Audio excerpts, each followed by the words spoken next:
In the heart of Kaduna State, nestled between the whispering mango trees of Kawo, lived a boy named Ibrahim, known to everyone as Ibro my Muria. From a very young age, his voice was unlike anything anyone had ever heard. When he sang, it was as though the angels paused to listen.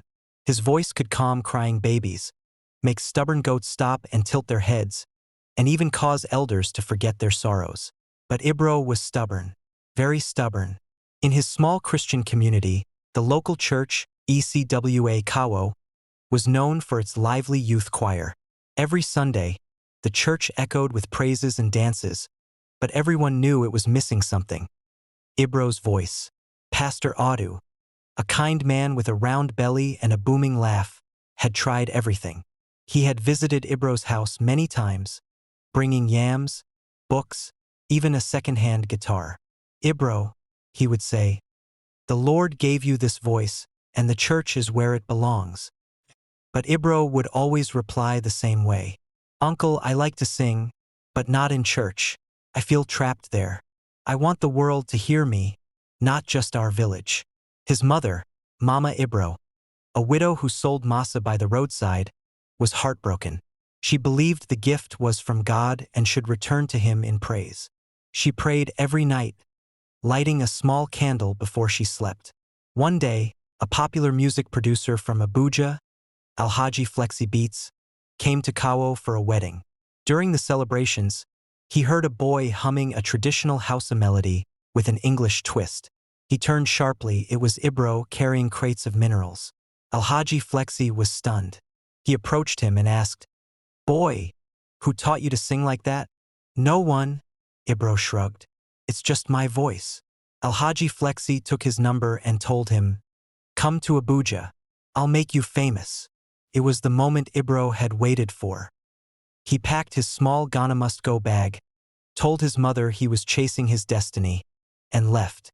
In Abuja, things moved fast. He recorded a single, Saudi Nazusia, that went viral on TikTok.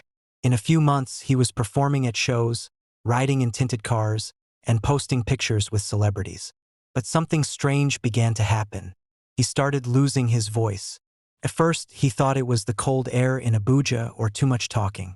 But as time passed, even whispering became painful. Doctors ran tests but found nothing. "It's stress," they said. "Rest your voice." But even after rest, the voice did not return. The beautiful voice that once charmed animals and elders alike was gone. In a panic, Ibro returned to Kawo. He avoided everyone, ashamed. But news spreads fast in small towns.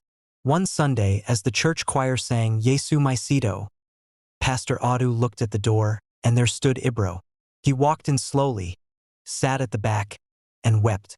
After service, Pastor Audu came to him.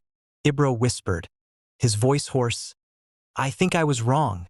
The next Sunday, he stood before the congregation, voice still broken, and said, "God gave me this gift, and I thought it was mine alone. But it wasn't.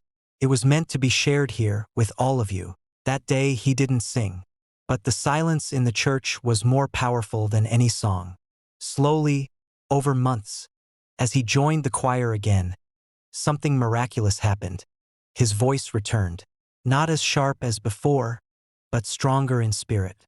He never went back to Abuja, and every Sunday in Kawo, you can still hear a voice, humble, raw, and full of gratitude, rising to the skies. And everyone knows the story of Ibro my Muria, the boy who once refused to sing in church, and found his purpose when he did.